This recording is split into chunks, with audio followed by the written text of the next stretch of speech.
Okay, and welcome everybody. We're just going to give everyone a minute to join, but just on behalf of the CIRCULÉIRE programme, good morning and welcome to this morning's webinar on packaging and reusables in the circular economy. This webinar has been hosted by Irish Manufacturing Research, Secretariat of CIRCULÉIRE, the National Platform for Circular Manufacturing. My name is Sophie Reynolds and I'm a circular economy technologist with IMR. CIRCULÉIRE, for anyone who isn't familiar with the programme, is a public-private partnership between IMR, our strategic partners, Department for Environment, Climate and Communications, the EPA, EIT Climate Kick, and our 25 founding industry partners. The programme runs between 2020 and 2022, and its mission is to accelerate Ireland's transition towards a net zero carbon circular economy. And a key objective of the programme is to demystify, de-risk, and deliver circular business model innovation for Irish industry. Each year, for the duration of the programme, we co-deliver a series of working groups with our appointed expert facilitators on circular economy topics deemed strategically important to supporting our industry's transition to a circular economy. And through a series of meetings, ideation workshops, and webinars, these working groups bring together a multi-sectoral group of panel members comprised of CIRCULÉIRE industry members, solution providers, academia, and third sector to first identify core barriers stopping the development of circular economy with respect to the thematic area, and to work on innovation proposals that can help move the dial forward in supporting Irish industry's transition to circularity. Past working group topics have included the circular bioeconomy, circular procurement, and industrial symbiosis. And for 2021, CIRCULÉIRE's industry members selected circular packaging and reusables as one of our 3 working group thematic areas. During today's webinar, CIRCULÉIRE's appointed expert facilitators, Geraldine Boylan, Director of Environment, and Alex Fintoni, Environmental Consultant from Mabbett Associates, will present the main findings and innovation opportunities identified with input from our 24 panel members throughout this working group process. And so, without further ado, I'll pass this over to the very capable hands of Geraldine Boylan to kick things off from here. So, thank you very much. Fantastic. Thanks very much, Sophie. Great introduction there. And we're delighted to be here and talking to you today about the results of the circular packaging thematic working group. It's a big topic, so there's a lot to kind of get through today. So hopefully there'll be some good questions and discussion points posed at the end, and hopefully we'll be able to provide you with some sort of thoughts that maybe are thought-provoking and start to get people thinking about how can we maybe challenge what we're doing just now and how can we look for some opportunities as well. So hopefully that is what we're going to target doing. We're here from 11 until 12:30 today, and Sophie is going to be cracking the whip on us and making sure that we stay on time. So all good. And so welcome. You are very welcome to this. In terms of the agenda, we've got I would say if you've got a coffee, sit back and let it wash over you as we talk you through where we're at and what we've been doing and the results of what we've been doing. And we'll be getting to the point where we're talking through the results of the ideation workshops, which we did, and then opening up the floor for questions and answers. You are welcome to put questions into the chat as we are working through. And Sophie is kindly going to be fielding those questions and posing those at the end as well. So we should have quite a live event today. Just to remind everybody that the webinar is being recorded. So it's just so that you're aware of that, and the recording will be made available along with some of the deliverables from the project. So the actual summary report and also an infographic, which will be released, I think, in the next week. So it's going to be quite live to go live with that. So let's just start off and work through our agenda here.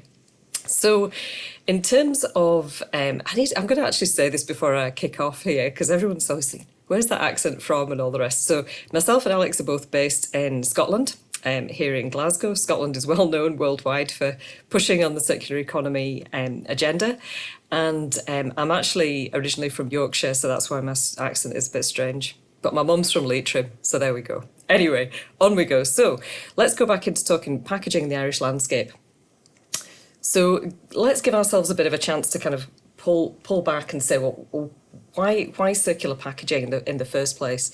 So, I mean, packaging is so kind of necessary to so many different sectors. It does prevent spoilage, prevents damage, health and safety risks, contamination, all of those sorts of things. It helps extend the shelf life of products. Think about the packaging which is around a cucumber, but then sometimes you see a banana in the supermarket packaged with extra plastic and various trays as well. So you sometimes think, well, actually nature sometimes provides us with the packaging already, so we don't really need to enhance it. But packaging can help prevent damage. It can prevent other wastes.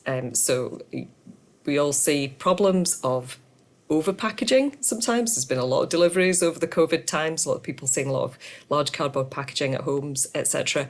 But also the challenge if something isn't packaged right and you don't receive what you need, and through the supply chain, that can be an enormous problem. So packaging has become very much more of a single-use item, and an item which is discarded almost straight away after use. So it does result in that loss of material, and that loss of material value by the producer. Europe, as a total, generated over 77 million tonnes of packaging waste in 2018. 77 million tonnes. I can't even imagine that in my head. It's such an enormous number. So we do know that there is an issue. So in terms of Ireland, let's bring it back. So packaging waste in Ireland, actually, packaging represents about a third of municipal waste. And this is from statistics from 2018. And municipal waste, they're just under 3 million tonnes, and total packaging waste just over 1 million tonnes. 1 million tonnes total packaging waste. The average person in Ireland generated about just over 200 kilograms of packaging waste in 2018, and benchmarking that against some of the other countries in Europe, from worst to best, we've got 67 kilograms per person in Croatia and 227 kilograms per person in Germany. Kind of surprising, that one. I always think of Germany as being quite good environmental practices. Anyway, interesting to benchmark. So we're at the higher end for Ireland, is the lesson to take from that. So why circular packaging? Well, policy actions to date have really prioritised recycling and increasing recycled content and materials. But there's been fewer initiatives really going towards the prevention or minimisation of packaging waste as well. So that in itself it starts to tell you a story of the history of why we're actually where we are now. Packaging waste generated in Ireland has actually increased. It's increased by just under 20% since 2013. So we can see that the trends are kind of moving in some perhaps strange ways. It's not what you would expect necessarily. And even the recycling rates themselves have actually dropped. So between 2013 and 2019, it's dropped by 8%. So something's happening, and something is happening within behaviours, within infrastructure, maybe within supply chains, within industry. And that tells us there's maybe an issue, but with an issue comes an opportunity to actually do something a bit differently. It's quite interesting. I was trying to actually find the quote to say we can't recycle our way out of the climate crisis. So increasing recycling alone, it isn't actually enough. It will have little impact if the overall volume of waste actually continues to increase and continues to grow. So we do fundamentally have to kind of shake things up every now and again. And this programme has been one of those things to try and look at shaking things up. So let's have a look. Here we go. We've got a split out here on the graph, actually showing us the fractions. So paper and cardboard, plastics, glass is the pink one, wood is the red, and metals as being the light blue at the top. So we're actually seeing overall between 2008 we had this drop to 2009, and then since then basically we've got this gradual increase of packaging waste generated by material, and that's reported in the EU overall. So we're seeing these increases, and of the just over 1.12 million tonnes of packaging waste which was recovered in Ireland 2019, let's look at where it went. So we have the numbers here on the slide. So it's just over 182,000 tonnes recycled in Ireland, 191 tonnes which were sent for recycling outside of Ireland going to the EU, It's 317,000 tonnes sent for recycling outside of the EU, and the remaining, there's 370, just over 370,000 tonnes actually gone to incineration. The reports didn't actually say where that was. So we're actually seeing, in terms of recycling outside of the EU, an increase of 45% from 2014, and from the incineration side, an increase of 30% since 2018. So things are kind of going in opposite directions to what you maybe think, and there has been some announcements very recently about increasing of recycling capacity in Ireland as well, and that will be one of the solutions, but not the only solution. So I want to pose a question out to you, and in fact I want to just ask you who's on the call and see who is actually here. So if I can ask Sophie to post the poll 1 link just to let us know who is actually here, and then if you can post the poll 2 link straight off, that would be fantastic. If you can post that out to everyone. The link is on Microsoft Forms, and it works best if you run it through Google Chrome. I think it falls over if you use Internet Explorer. So if you can have a look there, we are doing the webinar live, so we're really interested to hear your thoughts and hear who you are. So poll 1 is asking you which segment you're actually from, and also where you are at in the packaging supply chain. And poll 2 is our quiz question. So we're going to see what the results of this are, and we're going to do that live. So we're going to see what the results are coming in.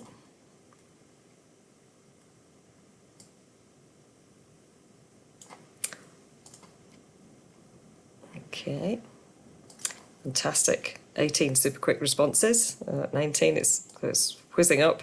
Average time to complete is only 30 seconds, so thank you very much for that. We've got quite a lot of representation from waste management, recycling on the call. We've also got public sector, government and regulatory on the call as well. We have manufacturing industry, and we have quite a few people who've said other. So there could be a mix of consultants and trainers and others. Second link error, okay. Can't access the second poll. Right, okay, thank you for giving us that intelligence, and we will see if we can fix it. So poll 2 is the quiz question.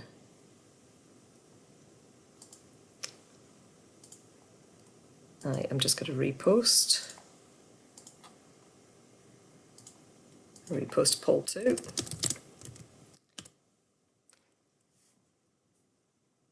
Thanks very much for those who've let us know so that we're able to do something about it. Poll 2, there's no answers in there for this one yet. There could be that technical glitch. Okay, grand. We're starting to get responses in, so that's starting to work for people. That's great. Polls coming in. Thank you. We've got 8 responses in already, and they're racking up. So this quiz question is quite an interesting one. It is part of the complexity of what we're dealing with in terms of packaging, and with circular packaging as well. We've racked up, we've got 22 responses in just now. Okay, smashing. There's still a whole load piling in. So the favoured result at the moment is that it is that we've got two-thirds saying glass has the least carbon emissions, and 1/3 saying plastic recycling.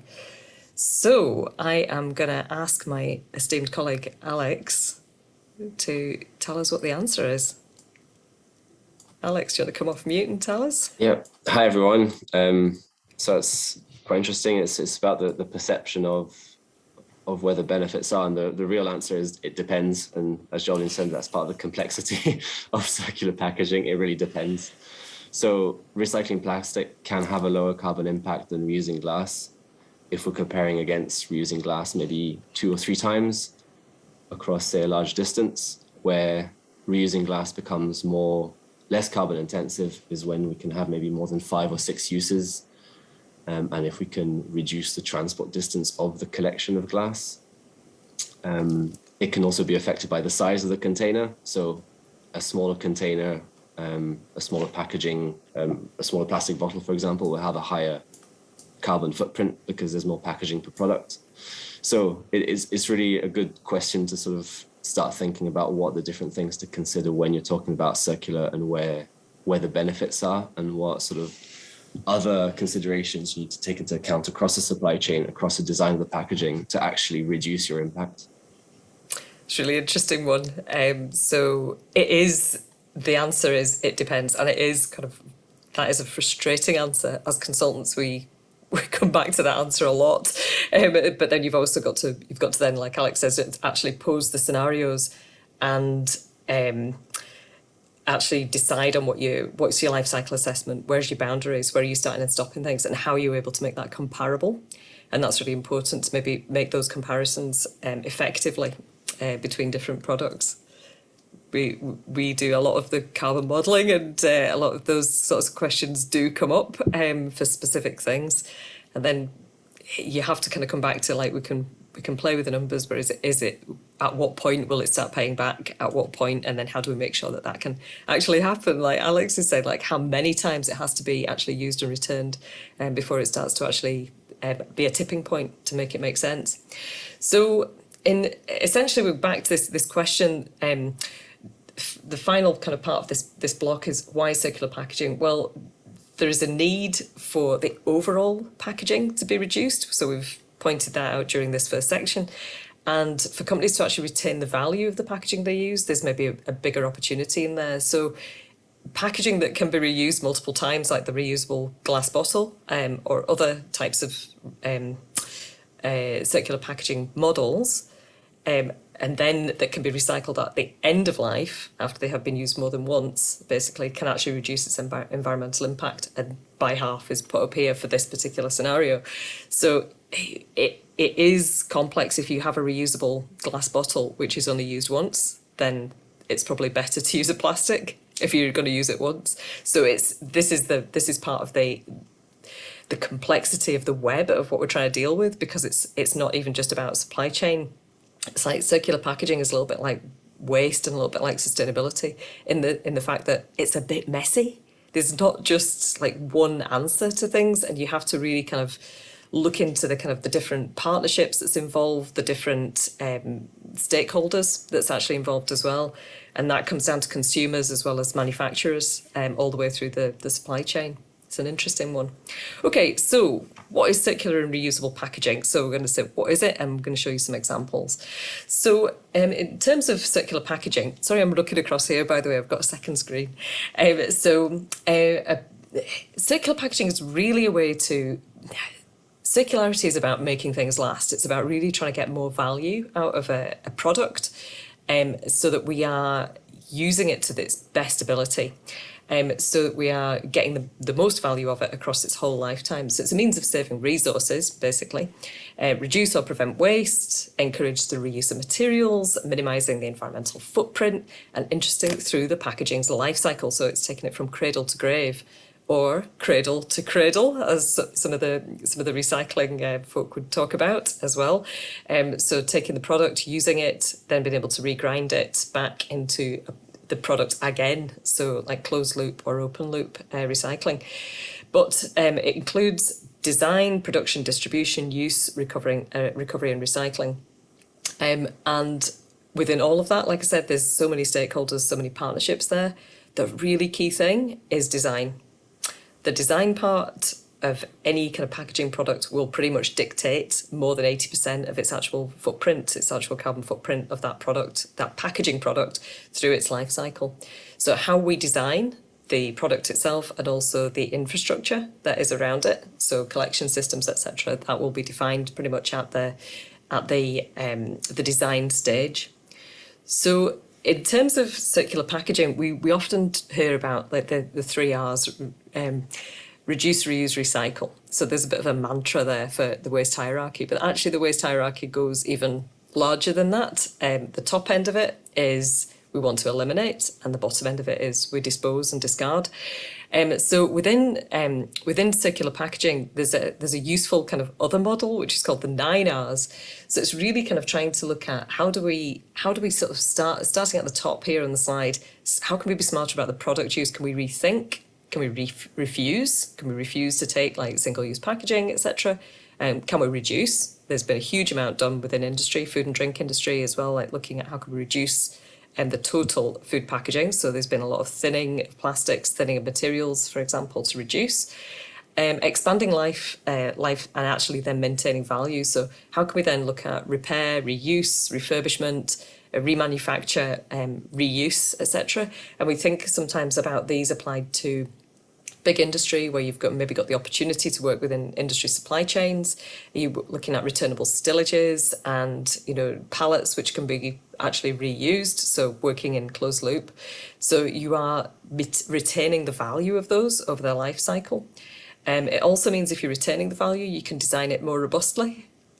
So rather than trying to thin everything down so that there's not as many faults, there's not as many breaks, but because it's obviously costing more, you have to use it for more times to make the break-even point work. So then this final part here, looking at recycling and recovery, so useful applications of the materials. So can we reuse them? But again, they're down the bottom. So it's really about thinking, how can we get up the top of this, the 9 R's, and actually really get into reduction and elimination. So circular packaging and where it sits, circularity is often represented with this diagram. It's called the butterfly diagram, and it's based from the Ellen MacArthur Foundation. Ellen MacArthur is the round the world yachtswoman. She's based out of the south coast of England, and her and the foundation have really tried to push this whole idea and really push the circularity as a concept. So this diagram is actually quite useful. It's the right-hand side of it looks at the manufactured environment, and the left-hand side of it looks at the biological environment and biological cycles. So as we see, like we've got consumers and users right at the centre of the butterfly diagram, and then within the cascades, the ones which are closest to the users are the ones which have been shown to have the greatest environmental positive impact. So we see that recycling appears in here, but it's actually further out than sharing, reuse, refurbish and remanufacture. So there's a challenge to kind of throw out to everyone on the call. So in terms of the legislative context in Ireland, we can see from the kind of pathway here, which starts off with waste management packaging regulations, 1997, it's going back a wee while, and then actually working through as the EU regulations, the repack plastic packaging recycling strategy kind of came into play, the Irish Climate Action and Low Carbon Development Bill, the actual action plan for a circular economy for Ireland coming out in 2020. And we can see this whole trail going all the way through here to the Ireland's Circular Economy Bill for 2021. And we can see that as we've started with single items, so we talked about packaging here, but then moving that right into the wider aspect of circular economy for Ireland as well. So we can see that there is this constant focus and focus on improvement, and to try and provide that legislative framework to give, I suppose, a structure to how infrastructure needs to be rethinking, how industry needs to be rethinking, and how us as consumers need to be rethinking what our choices are, etc. Alex, do you want to ping in any other intel on this slide? No, I think the key thing to highlight there is that it is speeding up in the sort of number of changes and initiatives and measures that are introduced for circular economy and circular packaging are becoming more and more frequent and more of a focus. And over the last 3 to 4 years, this has become a priority across sort of all of the EU and in Ireland. So it's just to highlight this is a constantly changing landscape at the moment, and there is bound to be progression, probably even more changes, even more measures coming in over the next sort of couple of years. Thank you. It's not going away, I think, is the key thing from what Alex is talking about there. So it's pretty challenging. So let's have a look at some of the challenges next, and then after we look at the challenges, then we'll pick up on opportunities. So I mean, packaging and circular packaging, it's an enormous topic. Packaging is such a wide variety of materials, plastic, glass, cardboard. We get mixed materials, multi-layer materials, laminated materials, things which then become quite difficult to handle. And each of them have got their own circular challenges, opportunities as well, like within each of them. So it is really challenging. Alex, do you want to take us through the next 2 slides? Just looking at some of the circular packaging challenges. Sure. So aside from the other, the main issue that we've discussed is that it really depends on the context and where the packaging sits. Some of the key challenges, which to some extent most industries will have faced or had experience with, is some extent technological, where over the last really 20 to 30 years, the complexity of packaging designs has increased, which in turn limits the practical reuse and, I guess, recycling solutions. So the best example for this is the sort of Tetra Paks, where there's about, between 3 and sometimes 10 layers of different materials within one product, which make it very hard to extract the different types of materials and therefore recycle. So while it has provided better protection, better use of product, it does can have a big side effect in terms of reducing the recyclability of the packaging. One other thing is that since the last 30 to 40 years, plastic has been the sort of #1 material, and the whole infrastructure around packaging has to some extent focused on that. So packaging made from virgin raw material, especially virgin plastic, remains quite cheap. The whole of the industry is sort of based around that to some extent. And then also packaging is part of a product's marketing. A lot of products are sold through the packaging, and that's why to some extent getting rid of packaging in some cases is also difficult in that sense, because it's part of the product's sort of selling point in many ways. One thing in terms of reuse, especially, is the health and safety aspects, and that's why reuse has been limited to certain materials more than others, and that is due to the risk of chemical leaching to products within the packaging material, and cross-contamination when reusing or recycling. So food contact legislation, for example, is quite big on constraints and restrictions for the use of plastics for food products and how to reuse those. At the same time, cardboard as well is quite limited for reusing cardboard, which has been contaminated with sort of different food products. So that has been a significant barrier for reuse. Could you go to the next slide, please? There's also, as I mentioned before, limited infrastructure for packaging recovery and reuse. And that can be not just recycling, but for actually collecting materials for reuse, for washing, for reprocessing. A lot of it has been seen in deposit return schemes. And there has been plans in Ireland to introduce this. I think that was part of the Waste Action Plan, is to set up a deposit return system. But at present, the infrastructure is not really there, or at very local scale. And as Geraldine mentioned as well, there's the limited availability of in-country recycling infrastructure. And finally, I guess there's a lack of awareness of existing circular packaging alternatives and the environmental impact of these alternatives. So like we said, knowing which option and which circular business model has the least impact, or is the most, is better in terms of carbon emissions. And to some extent, that's why this webinar is here as well, is because there are a lot of options available, but a lot of the options very much depend on which supply chain you fit in, which packaging material you're using, which product you're using. So it can be very hard to access that information. Really good points. Thanks very much, Alex. That's great.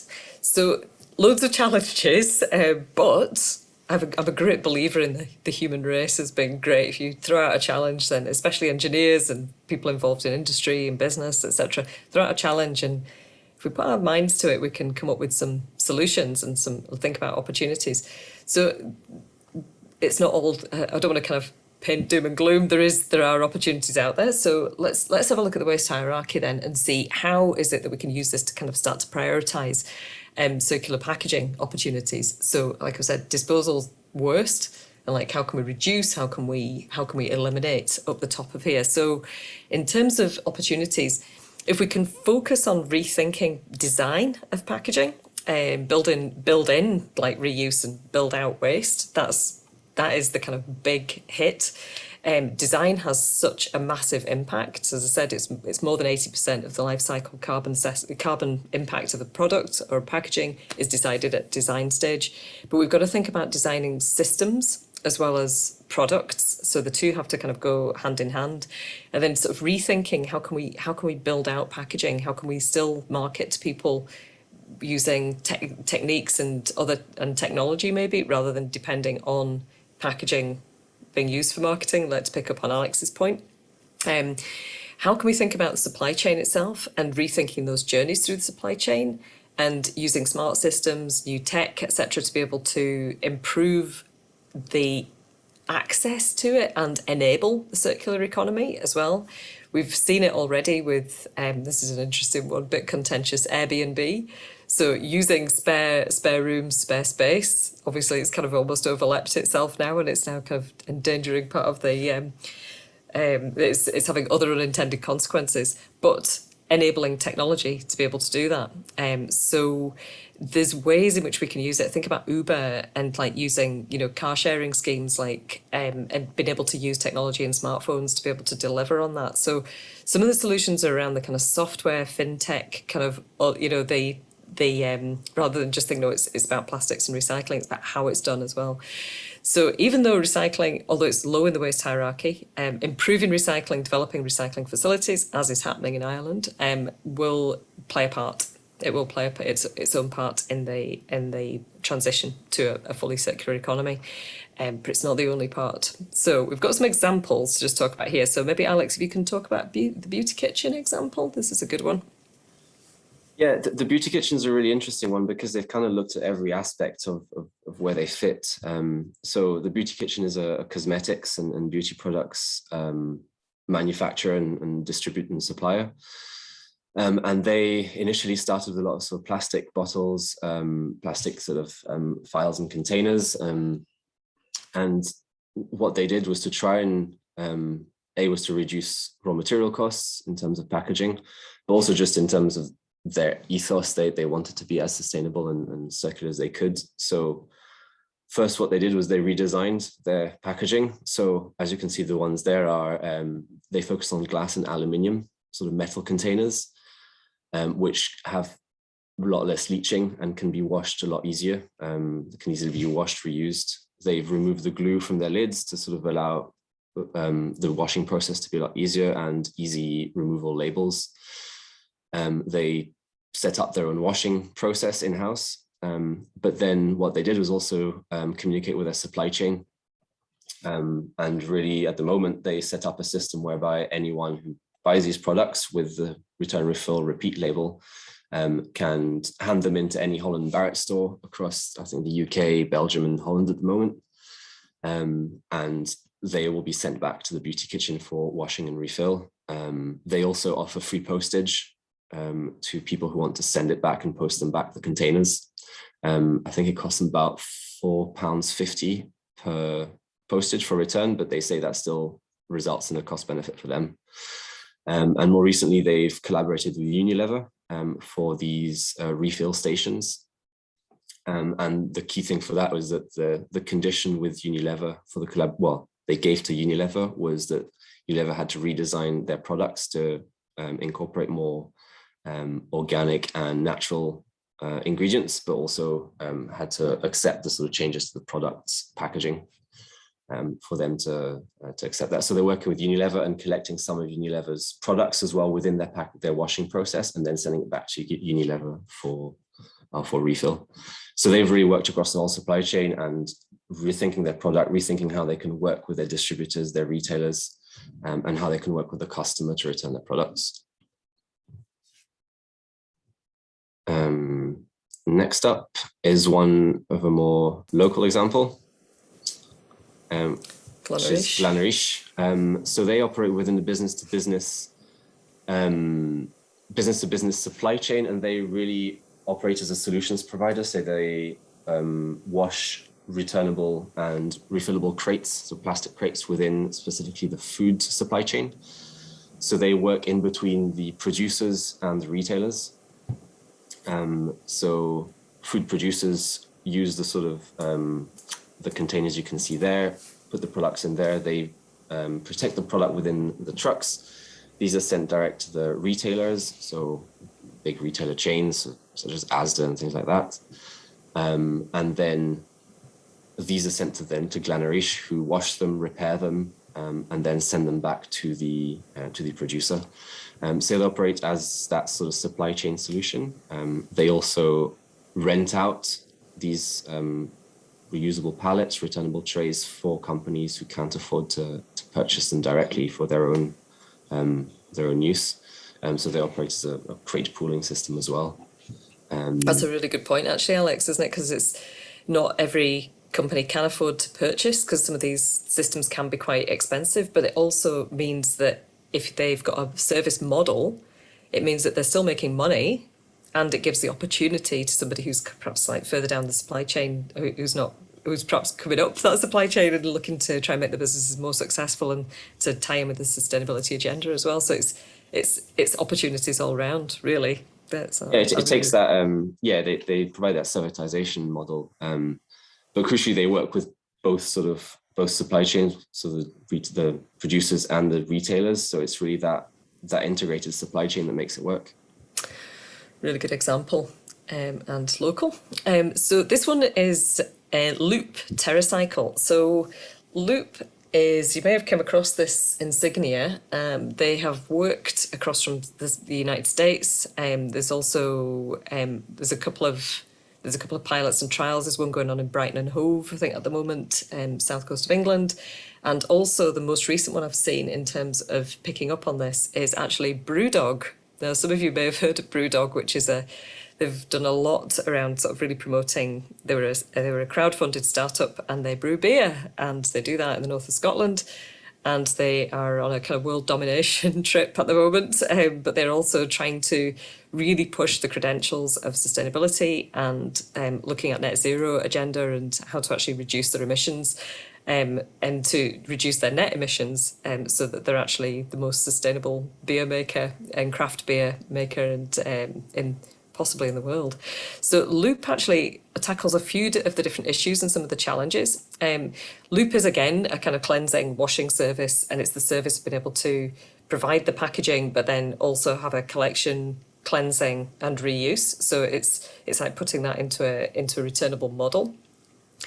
But Loop actually ties in with the likes of Tesco's, and it's available for people to actually choose that they could get the product in a Loop style reusable packaging. So you're still getting the same yogurt, for example, but it's coming in a reusable package instead of being in a single-use plastic package. But there's a more limited amount of things that you can buy for it. It's not for absolutely everything at the moment. And basically, it's saying you can return your packaging and it'll be as easy as if you were just putting something in the bin or in the recycling bin. So you can actually ideally, we want recycling to be clean and consistent and uncontaminated. So there is an element of washing in there. But Loop says even if it's dirty, they'll still take it back because they're still putting it through a cleansing system, which takes it to kind of the hygiene of like, it talks about kind of aircraft type, aerospace type quality of cleansing, which is going on there. So there is this system of trying to say, if it's going to be a barrier to you for not using this system, we'll take it, even if it's, so you'll just put it in the bag and we'll take back the whole lot. So that is a great service offering. And again, small increase in cost, but these sorts of trials are starting to be looked at. And Loop with Brewdog that I mentioned, they're looking at that for reusing, recycling beer bottles. So they have to think about the design of what, their bottles rather than cans, so that they're actually able to then reuse them. So Loop's a really interesting one. So more limited product use. If you can see here on the side, there's a bit of Haagen-Dazs here, there's some disinfectant wipes, and there's some Pantene product for hair, I'm assuming, a bit of Coca-Cola, Nivea, and this other side. So again, these kind of stainless steel sort of metal type bottles and containers. So really interesting. So let us now go to the results and what we did with the thematic working group with IMR through the summer. And we took through, and specifically, there was a number of different thematic working groups that were functioning, as Sophie mentioned right at the start. So there's 3 different groups that's live at the moment, and of them, we were looking at circular packaging in totality, but there is a separate one on plastics. So there was a separate circular plastics, because it's really hard to then kind of actually divide up, well, it's plastics does come into circular packaging, of course, but there was a specific focus group on that as well. So Sophie will give you an advert for that at the end for the next webinars on that. So our aim was to actually look at how do we develop circular packaging innovation? How do we look at innovation opportunities for Irish industry? Can we use like the panel members, is what we call the participants, like all their knowledge of current opportunities, current challenges, current materials, current things that they're seeing in their own industries. And we ran the thematic working group over 3 months, and the panel members actually helped to shape like what the boundaries were and to focus what we wanted to look at, and provided input and feedback as well. We did a state-of-the-art review and a synthesis report as well. So the summary of that will be made available publicly, Sophie, so you can do an advert for that at the end as well. It's all good. And the panel members then participated. We were asked to run a sprint. A sprint is usually a week long, like full 5 days, really focused, everybody focused. It's very hard to get people for a full week within industry. So we had to kind of actually look at, CIRCULÉIRE said quite rightly, we're going to do it in shorter sessions. So we did 3 2-hour workshops over 3 days to develop those innovation ideas. And just to give you an idea of who's involved, and we've got a list of participants, we had over 38% were actually industry members, and solution providers, another third, and the rest being kind of academia, research, industry representatives, compliance bodies, and third sector as well. So it's a really good broad cross-sector of who's in. And here is a slide showing you participants, so there may be some on the call today, so if you're here, hello. So we had some really good sort of from manufacturing industry all the way through the supply chain as well, and some enablers, the likes of University College, Athlone Institute of Technology, Queen's University Belfast, some enablers, and access to different techniques that are able to do testing, etc., toxicity testing, things like that. So we did come up with, we sort of left it, the first session was really kind of blue sky ideas, and it kind of hits you in the face of it. You're like, oh, blue sky ideas. It's like, you just, no barriers, just what do you want? And we started off and we ended up with just over, I think we got it down to about 25 first ideas. So 25 ideas, and then started to look at how do we then hone these down. Some of them were kind of in similar spaces. So we kind of summarized those together. And we ended up with 8. So we ended up with 8 actual innovation opportunities. So we're going to take you through what they were. I think it's a bit of interest in what they actually were. So these are the headlines, and we're just going to keep ourselves moving here. So Alex, do you want to take us through the first one? Sure. So the first one, and I guess this is not an innovation in the sense that it's completely new. There are certain solution providers already in this, I guess in this area, was sort of developing reusable food containers, but more importantly, returnable networks for the hospitality and takeaway industry. So that was really looking at where to develop logistics and return systems that allow ease of returns and washing of returnable packaging at scale. Part of the interest there was sort of trialing within sort of closed environments, and then within local areas, as we discussed, because returns and reusable systems have a lower carbon footprint when they're at local within small geographical boundaries. Transport is a big element of the carbon footprint. So there was looking at the potential to develop these networks, working with existing delivery companies such as Just Eat, Uber, sort of where within the supply chain we can partner to make the returns as easy as possible for the consumer. And that had us look at the sort of key barriers, which was, well, first of all, there's the food safety and, the cleaning and washing process. Part of that was looking at the carbon cost of transport and washing, which, as mentioned, that's where the logistics and the infrastructure really is where the innovation should sort of focus on, and the recovery as well. There's potential for high loss. of each product. So that's where the ease of return should be also sort of highlighted. In terms of enablers that were discussed was sort of local government support and partnership with supply chain, so delivery companies, but also the industry and hospitality sector. For these opportunities, we also developed a sort of rating system, a very high level one, for scale of investment and potential impact. So scale of investment, sort of low, medium, high, was focused on if low was where there was an existing, it's looking at existing materials, it sort of focuses on maybe one particular sector and can use existing processes. Medium is where there's maybe some investment, some development in terms of innovation of processes or products, and maybe some collaboration across different supply chains and sectors. And then high is a high need for development of new infrastructure, new materials, cross-sectoral collaboration. So similar with impact, was rated low, medium, high in terms of low was focusing maybe on one industry, one sector, maybe one type of material.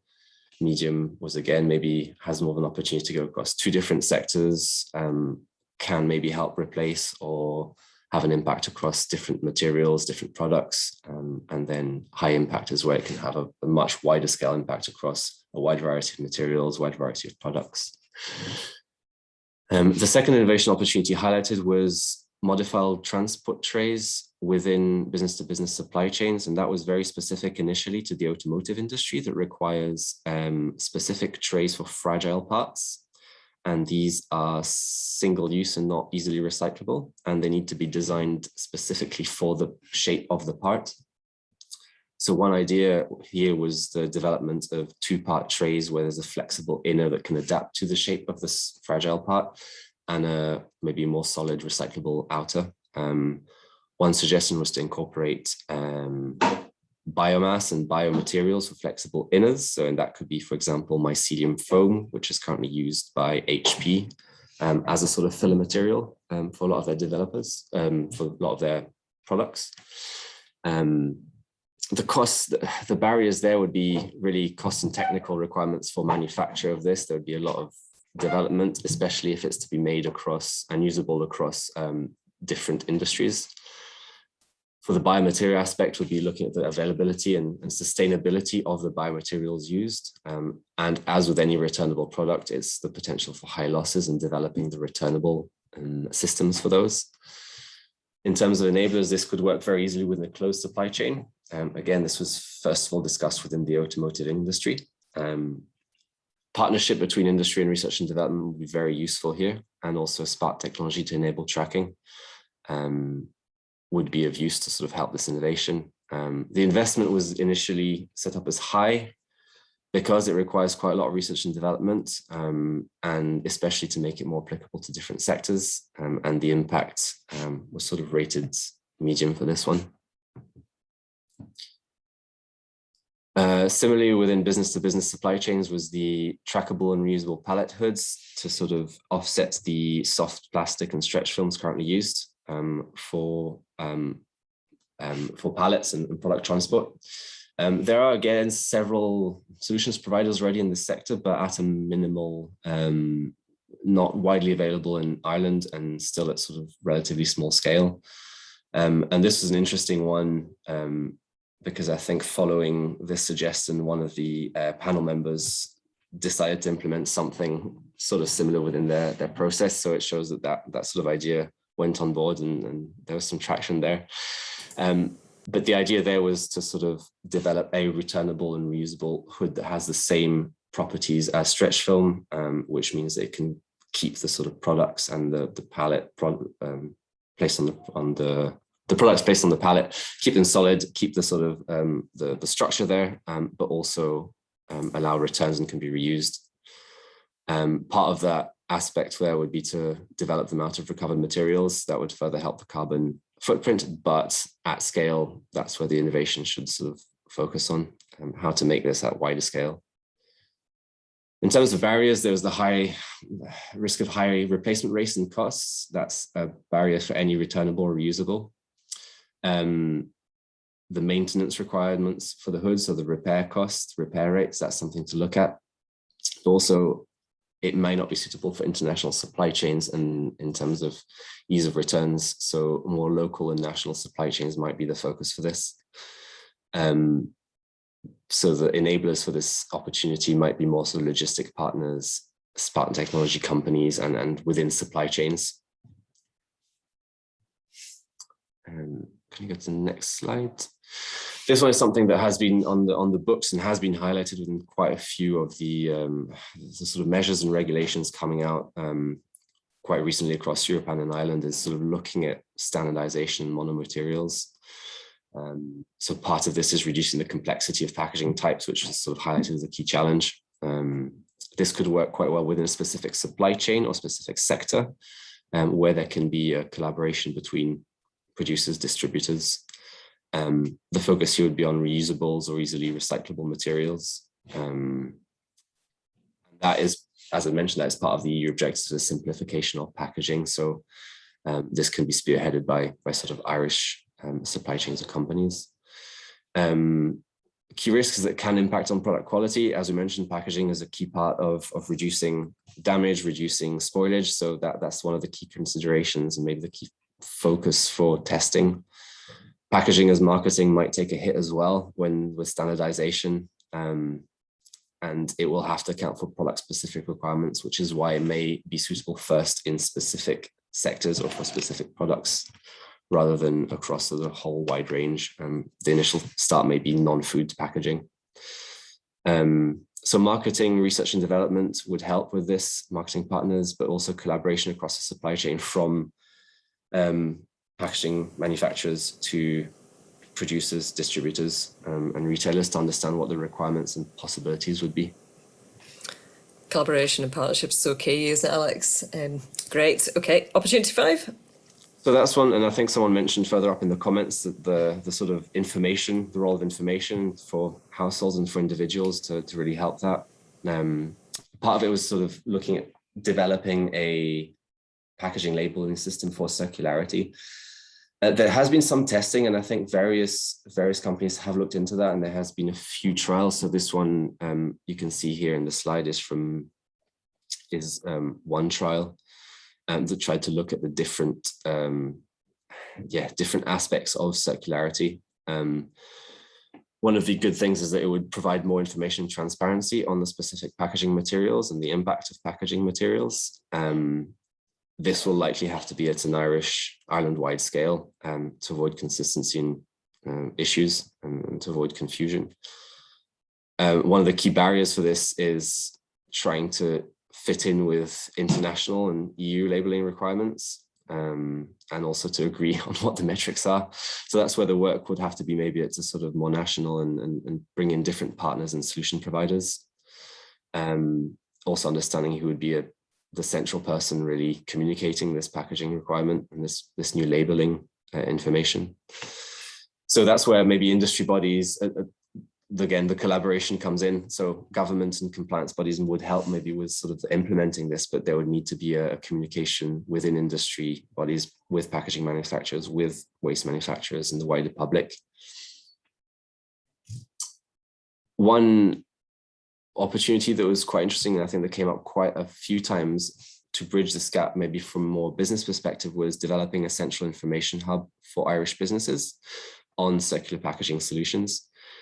There is mywaste.ie at the moment, which is sort of focused initially on providing information on where waste should be sent, how to recycle it. But part of the suggestion here was really provide a registry of solution providers across Ireland for different circular pain points within the supply chains for businesses. One of the ideas was to also include a carbon calculator tool to help understand the impact, but initially is really to provide this registry of what options are available to improve the circularity of your supply chain or product and who can help do that. One of the key risks there is keeping up-to-date information and also having who would drive this, where would this be kept, who would maintain this. However, there was a large appetite for this and from businesses to help understand, who can help me at this stage. This is where my pain points are, and that was seen as one key gap within the for businesses. One, again, a more smaller scale and maybe supply sector specific that was brought up was the expansion of reuse and return services for small volume chemical containers. And while this exists to some extent, it's expanding this across sort of the whole offering. Certain companies are already offering this, but it is quite limited. So this would be a reuse system for small chemical containers, similar to what is currently done in terms of returns and reuse for IBCs or large steel drums. The barriers here are really the washing and return requirements, what's needed for specific materials, specific chemicals. So that would be understanding the regulatory requirements for chemical container reuse. The risk as well is internationally distributed products. So this would have to work within the local and national supply chain and understanding what the requirements are for collection and recovery of these. Part of this require strong supply chain collaboration with distributors located in Ireland, but also sort of industry and regulatory support. Brilliant. And the last one, opportunity 8. So this is the more blue sky opportunity in a sense, sort of it would be fantastic if it would be looking at bio-based compounds and biomaterials as packaging resources. Ireland does have a lot of biomass and bioresources available. There are at small scale current solutions, and as I mentioned, mycelium has been in use, not at large scale, but is sort of being developed. Same for seaweed. There is some packaging material made out of seaweed. Again, it's increasing this to scale, but also understanding what the impact is in terms of reuse, recovery, and recycling in a way that does not result in the loss of value. In terms of what would be needed for this is really understand the availability and sustainability of each of the bioresources that can be used. And that is a key issue, is understanding what is the actual, is the bioresource sustainable? Can it be set up at scale in a way that does not impact, land use or sort of the natural environment? End-of-life processing is a big issue. I mean, biodegradable plastics have been set up, but these are quickly seen as an issue in the recycling landscape. A lot of it is that the value is lost within the biological landscape through composting often, which maybe does not result in a direct reuse of the material. So this one is that requires a bit more work in the sense there needs to be a lot more sort of research and maybe understanding of the requirements across waste infrastructure, waste manufacturing, and production as well. Really good summary. That's brilliant. Thanks very much, Alex. And you can sort of see from the diversity of what came up as well. It's been a really great exercise to just get people thinking and to throw some things out there and to sort of start getting those industrial kind of supply chains, etc., starting to think, could we think differently about this? The real challenges, like coming back to cost, and quite often changing something implies a cost implication basically for financing something, for capital expenditure, maybe for doing pilots and trials, etc. But there are solutions to that. I mean, in terms of our conclusions section, recommendations, I want to talk about this, then we'll come back into looking at some of those other solutions. I think key gaps through the actual thematic working group process. We've realised that we haven't really fully exploited the kind of the reusable and returnable packaging, kind of those opportunities, because we've kind of fallen back to what's easiest, what's simplest, what's the most available, without really thinking in this broad sense about this bigger perspective about actually, if we're going to do something for the island of Ireland, we need to be thinking beyond perhaps going back to we'll do what we did before. So what is it? Well, if you always do what you always did, you always get what you always got. So it's kind of that kind of mantra which goes there. So we've got to kind of disrupt things at some point. Limited public sector investment, maybe in developing infrastructure to facilitate collection and sorting and packaging for reuse. So maybe that's public sector. You could also say that's private sector. Limited support and funding for capital expenditure for entrepreneurs or companies that are actually seeking to kind of scale up from a pilot scale to commercial stage. And then saying, okay, well, what about the coordinated industry and sector-specific drives? So what IMR's done has been fantastic to actually focus within the manufacturing industry to say, actually, how can we use the circular economy principles and actually start to apply that into industry sectors. There's many partners, though. There's so many players as part of this, but that's great. It's a fantastic starting point to sort of drive some of that engagement. And then perhaps the most difficult one, which goes back to the quiz question, is where's the understanding of like kind of the clarity on what's the true environmental carbon cost of looking at circular packaging options and business models as well. So you want it to make sense, but then you don't want it to turn out, 5 years down the line that it's actually worse than you'd anticipated that it was going to be. So really being able to sort of project forwards, think forwards into the business models and understand that. And we actually do a lot of work around kind of very specific bespoke projects on that, and specific things about, packaging comparisons, etc., to say, where you're trying to look at where's your kind of break-even points, bearing in mind, carbon factors do change, etc. over time. And just a quick advert for our friends in Food and Drink Ireland Skillnet. They've launched a certificate in sustainable food packaging, which looks at carbon footprint and life cycle assessment. So that is available. So that's through Skillnet. That is Food and Drink Ireland Skillnet as well. So I think Sophie might be able to put a note of that into the chat. So you've got a note of that too. So in terms of the kind of wider recommendations for circular packaging, we are looking at everything from, we need development of the targets for the introduction. So we need targets to kind of then say, if we're going to encourage reusable packaging, we need targets for it. So then say, we need to go after this. Further connections between industry and research and development. You could open that even wider around kind of supply chains, consumers, consumer engagement. Providing kind of results-based funding, maybe for some of the higher risk circular projects and innovations. And that's where IMR has stepped in with some funding opportunities. Mapping of resources, solutions providers as well. There's loads of good ideas out there. Sometimes it's like the most valuable thing is being able to collaborate and partner with somebody who's like, I need this, you have this. We can work together to actually come up with a mycelium solution or a seaweed solution or a manufacture pallet hoods or whatever it is that's a reusable. And sometimes those are surprising people. So I mentioned at the start, sometimes this is about software and fintech and access to and like those kind of enabling things, rather than it being specifically about I manufacture cardboard boxes. So it's about connecting some of these things to make them to make that whole story come together. And then development of that sort of consistent approach to modelling and calculation of the actual carbon impact of packaging options. What you don't want to do is be accused of green gloss and have robust calculations behind what you're using.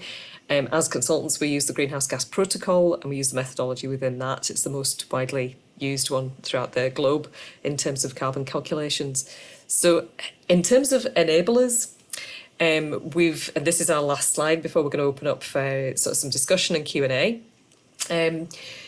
Strategic policy direction, well, government commitment to the European Plastics Pact. There is policy to now prioritise packaging materials and design of materials which actually favour the minimisation and reuse.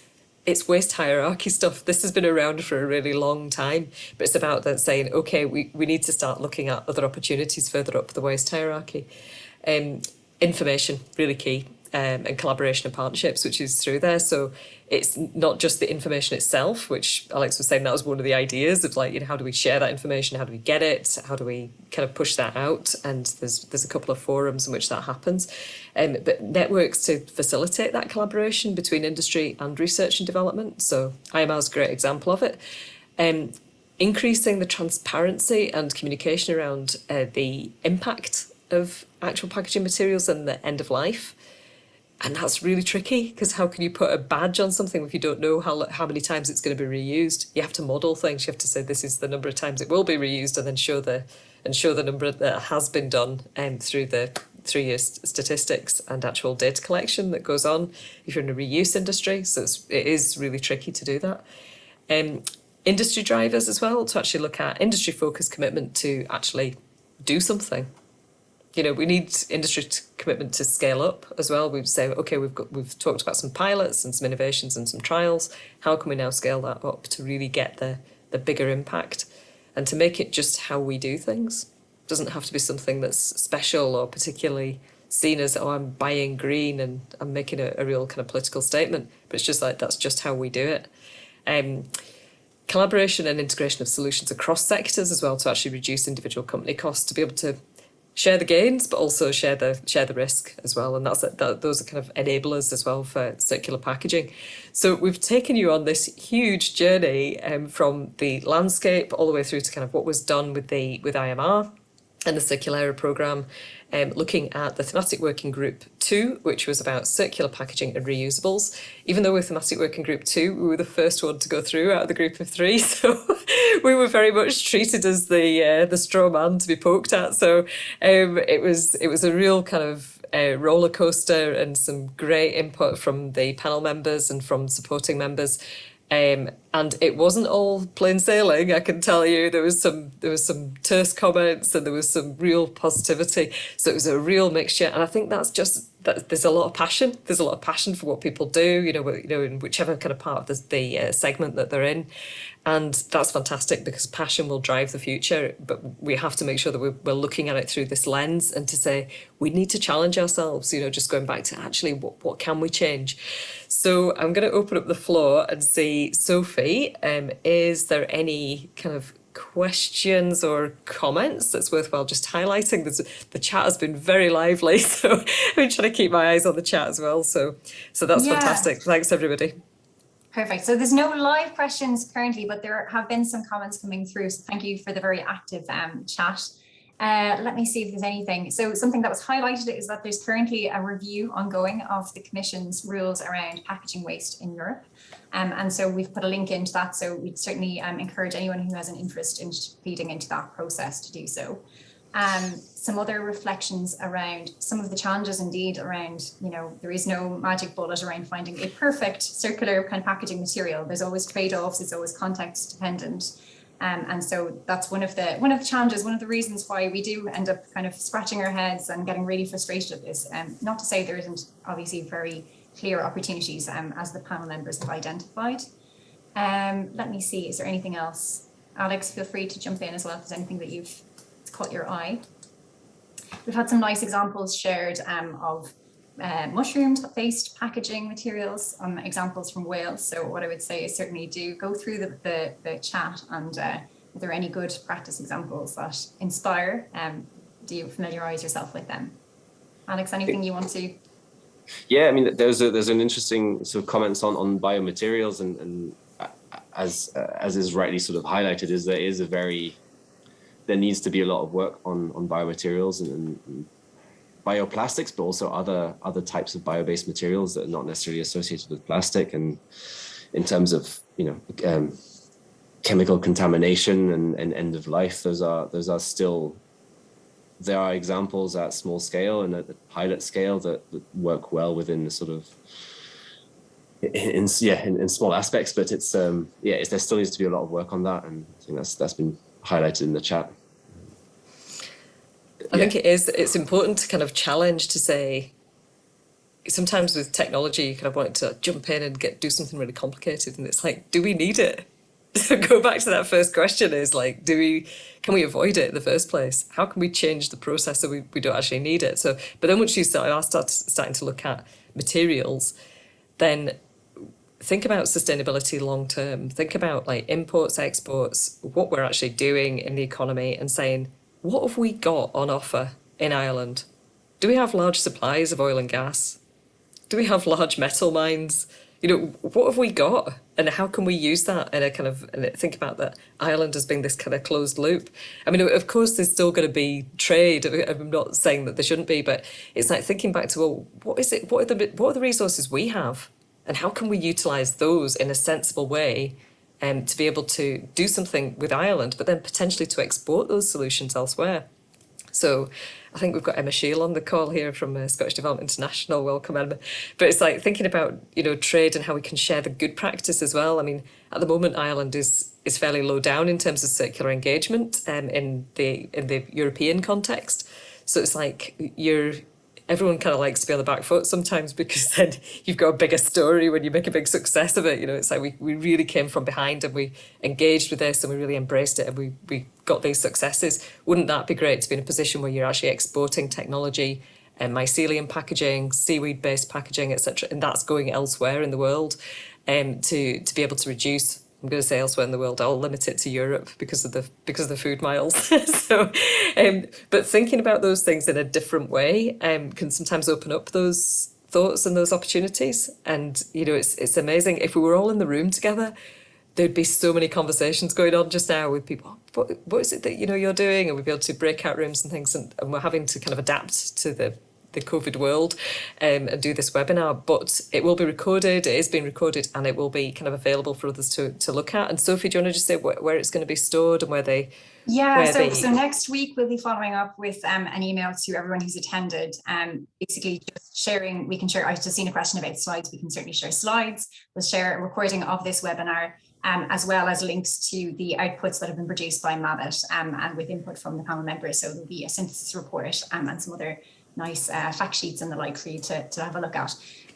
So absolutely, we'll be following up with that next week. Just one other question I've just highlighted here, if it's okay, I'll just have a quick go at answering directly. So Jean Clark, thank you for the question. Is anything happening on the ground yet from IMR members resulting from the working group? So quite happily, we can report some nice anecdotal examples of different companies who've been involved in this process, actually reflecting on their own operations and identifying opportunities where they can actually make circular kind of improvements. So one example would be one particular plastics recycler who actually identified that they have pallet hoods that they could actually reuse. So they weren't actually reusing them, and they began to realize, what, there is an opportunity there for them to do that. So that's just a nice small example. The other thing is beyond the scope of CIRCULÉIRE. So this is something, obviously we have an interest in seeing our own industry members, identify opportunities and work through the kind of innovation fund and proposing some ideas. And we are expecting some proposals to go in around under the kind of banner of circular packaging. And again, obviously it's a competitive process. We'll see if those get selected later in the year. The other thing just to highlight is that one of our panel members, our external panel members, Sorka Kavanagh, so she's involved with Conscious Campaign, which I'm sure a lot of you are familiar with. She has been successful in being awarded funding under the Circular Economy Innovation Grant Scheme. So that's with a new venture she's just started called Everland. And the whole idea there is around kickstarting a reuse revolution for third level institutions. So I think that's a really nice example of, this is something obviously Circa has been working on tirelessly for a long period, but it's something that we've fed into in this process too. It's been wonderful to kind of work with her on that as well. And I'm absolutely delighted to see that an idea like that will actually be achieved in the real world. So I'm looking forward to seeing her progress and implementing that in the months ahead. It's really there's fantastic. also something that, if I can pop in, there's something as well that came up in terms of a barrier and a gap for a lot of these innovation opportunities and these sort of entrepreneurship within the circular economy at large and circular packaging is there's maybe a lack of availability of funding for the sort of scale up stage, and that seems to be and I know that's the case definitely in the UK, and that seems to be the case here as well, is once the sort of pilot stage and the sort of really local initial development seems successful, it's then that scale up to large scale manufacturing or to sort of supply a much wider network. That's where the barrier is that sort of source of funding is a lot more limited. And that's one reason why we sort of mentioned in the recommendation was that sort of maybe high risk but high impact funding, which maybe is harder for circular projects that don't have maybe our circular economy is quite new. It is quite hard to sort of demonstrate past sort of past developments to show that this is a sort of well-known, well-tested investment that may sort of be a sure thing. And it might be more focusing on funding based on the impact. So that was just to highlight, that was something that was brought up by quite a few of the panel members, was that sort of scale-up stage for circular solutions is quite tricky. Yeah, that's a really good point. Any other points, or do you want to mention about there's a few extra? I'll just have keep an eye here. Extra questions here on the chat. So we have a point from Mindy on sector-specific reuse targets. So I guess one thing to kind of keep in mind is that there will be sectoral roadmaps being developed kind of under the banner of the circular economy strategy, and that's going to be implemented in the months ahead. It's as part of the kind of circular economy bill. And what I would envisage is that packaging and reuse targets should fit within that particular kind of framework. I think one of the kind of clear challenges that we've certainly kind of dealt with throughout this process is there are really specific kind of regulations and particular kind of requirements in each sector. So what's required in medical device packaging versus food packaging is quite different. And so, yeah, I think it will be appropriate to use that kind of sectoral lens as a vehicle to devise those particular targets. Yeah, I would definitely back you up on that, Sophie, because you've got to look at, if you're going to create the targets, a blanket target for everybody is probably not going to work.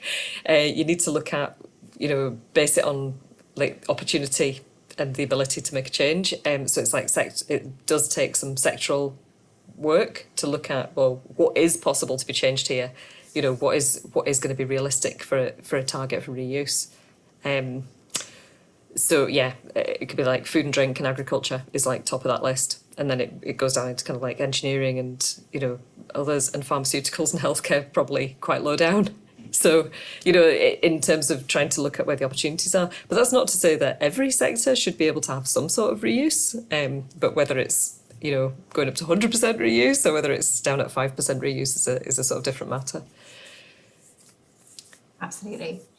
So we've got a question here about advocacy information campaign. So what are the plans for an advocacy information campaign to promote the problem, benefits, including maintain market share with increasing demand from customers for more sustainable solutions, and what producers can do to be leaders in this space? So Geraldine or Alex, do either of you want to respond to that question? Or indeed Geraldine Brennan? Yeah, absolutely. Sorry, I just thought, in light of the fact that this is obviously a question directed around Ireland and the circular economy strategy, that I might jump in on your behalf, Mabbett, because that might be a bit unfair.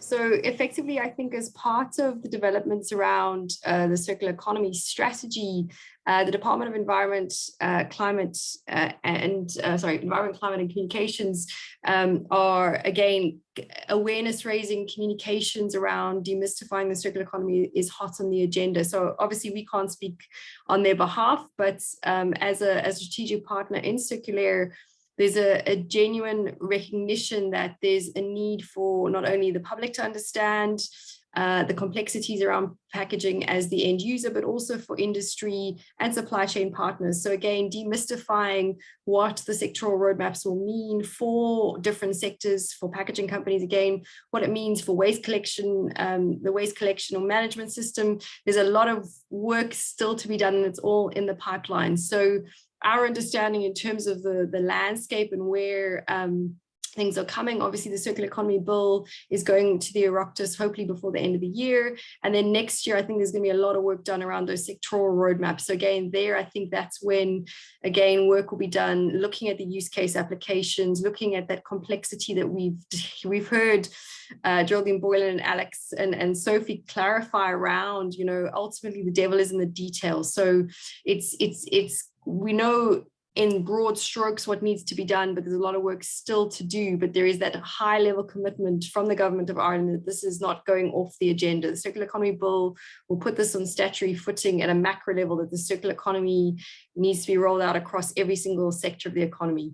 So just a little chime in there. So I think that advocacy and information is coming, but it's part of a bigger advocacy and information campaign around the circular economy and what it means for every aspect of the economy. Fantastic. Thanks very much, Geraldine. It's been highly confusing having two Geraldines, and not only that, but both of our surnames start with a B, so on the programme, so it's all good.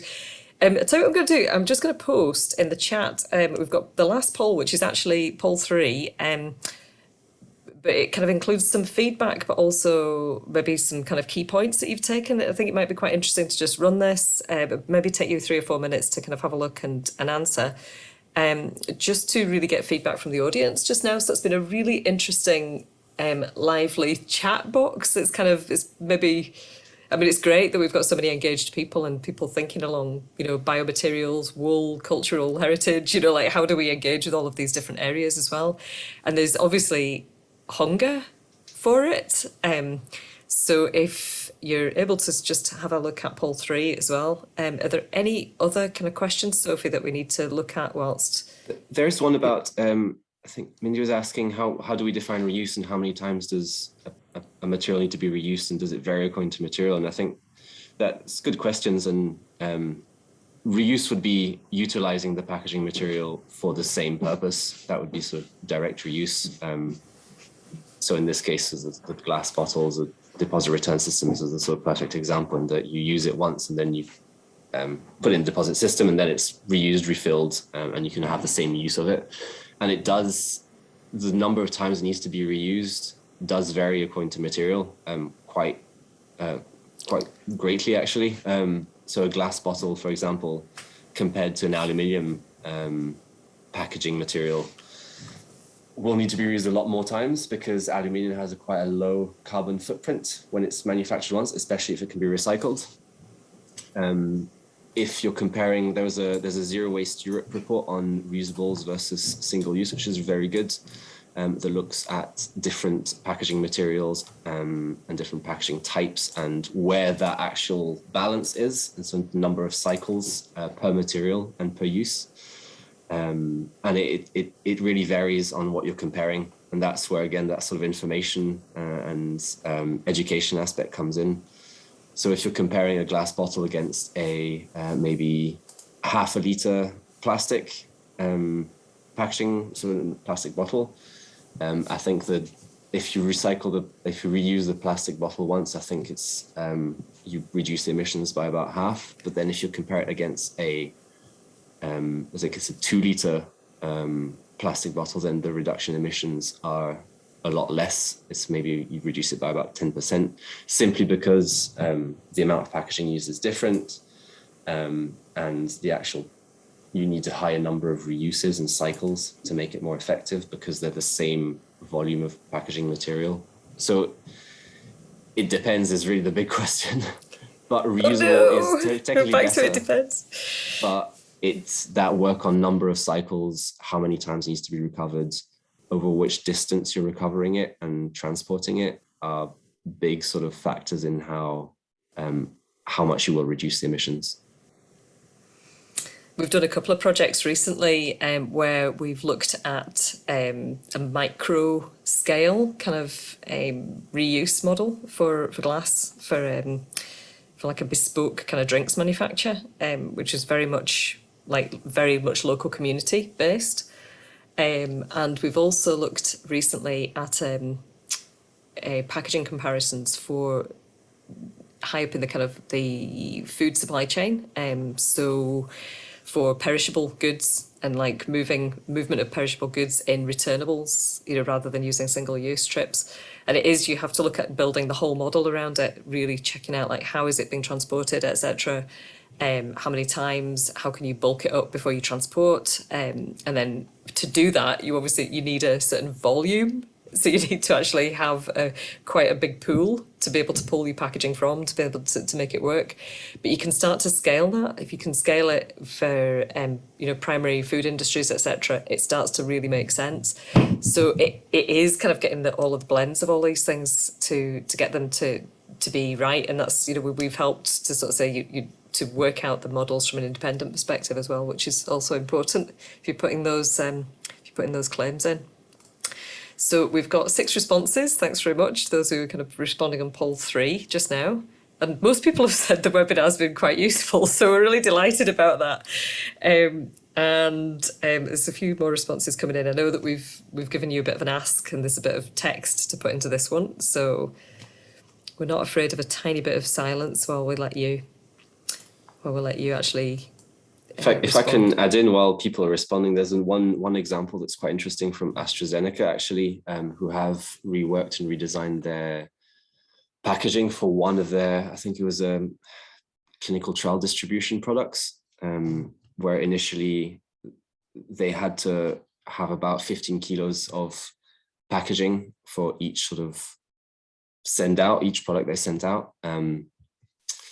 And what they did was redesign the packaging. I think they were using reusable thermal packaging, which was initially quite useful, but then they realized there's a high loss rate. So not all the clients and the sort of hospitals return the packaging.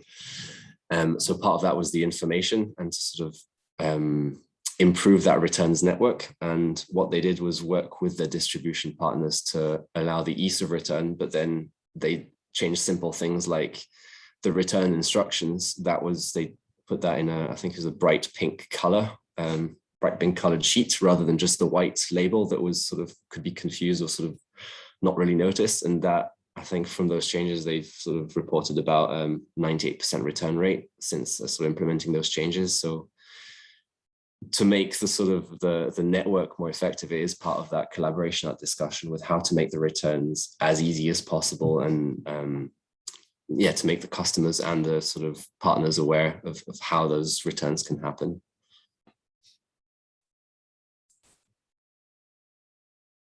The second question in the poll was really a test.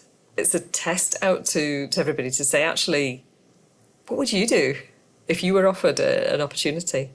I just want to flick this across so you can see it. See the pie chart building up here. We've got 9 responses in. So 8 people have said yes, they would actually use it themselves. You just think, oh, this is up to industry and other people. And so, well, actually, it's about us as consumers as well, and as, you know, as deciders and whatever we're looking at in our own businesses, to say, well, we need to be doing it because we need to drive the market. That, you know, if the market's not driven, then it's going to be a tough gig. So anything which we can do to enhance that, I think that's really interesting. We just had our 9th yes in, so we've got 10 responses in. I know people are probably typing things in. We've just got 4 minutes left on the actual session. From the Sophie, you mentioned about the Innovation Fund and how that's been accessed. So is there, in terms of maybe looking at the advert for the next public webinar? Absolutely. So just a final reflection for me is just thank you to Mabbett and the team. Geraldine and Alex have been a delight to work with through this process. It's also, the whole process has been entirely and massively enriched by the input of our panel members. So a huge thanks to all of them for all of their rich insights. And I think one thing that's very clear is that the quality of ideas, the range of ideas, and the diversity of insights that have been reflected in this process has been really, really informative for me as well. So a huge thank you to all. So yes, just looking ahead. So Geraldine Boylan did highlight that we have 3 thematic working groups working in tandem throughout 2021 and through the summer. And our next public webinar is on circular plastics, that will be led by our expert facilitators at Cologne Institute of Technology. They have polymers and technology research lab is there. You're all very welcome to join that. I'm just going to share a link with you to join Eventbrite. So that will be on the 7th of October 2021. It's between 10 and 11:30. So feel free to share it with those in your network who may be interested as well. So yeah, just on behalf of IAMOR and the Circular team, a huge thank you for joining us today as well. And yeah, we do hope you'll continue to engage with us in the programme, and we hope to see you at forthcoming webinars. So huge thanks. Brilliant. Okay, are we covered off on all of our bits and pieces? There's all of the contact details. You know, get in touch. You know, if you're thinking we could maybe benefit from being part of the IMR network, then just encourage you to get in touch, you know, get involved. Anything around circular packaging opportunities, collaborations, etc. No idea can be too daft at the start. So we start off with blue sky, and then we start to kind of hone it down into kind of the reality. But sometimes you've got to be sort of a really creative thinker, and Ireland's great for its creative thinkers. So I have great faith. Great faith. So there's CIRCULÉIRE on Twitter, CIRCULÉIRE on LinkedIn, you know, follow that. And, you know, in terms of contacts, etc., they're all there in the slide deck for getting in touch. Absolutely. And just a final note is that we'll be following up next week. We're expecting to be October 1st at the very latest with the report, the fact sheet, a recording from today's webinar, and we'll also include a link to the slides as well. So by all accounts, do continue to engage with us with any feedback on that. We'd love to hear from you. So a huge thank you again. Tremendous. So thanks, William. We've now got 11 responses in. So there's people who've stayed on to the end of the call, which is always appreciated. I can send the feedback link through to Sophie, and she can fire that out to everybody post this session. So there's an opportunity to give some feedback in, and we will pass that back to Sophie and the team. So big thanks from me, and that is just 29 minutes past, so we're going to get finished on time, let everybody go off and get coffee, get some lunch, and thanks a million Geraldine Brennan, Sophie Reynolds from IMR, Alex Vintoni, who's led the research piece and integration with the workshops, and big thanks from Mabbett, and yeah, good luck with the journey, and we'll see you again. Thanks very much, everybody. Thanks all. Take Take care. Thanks very much.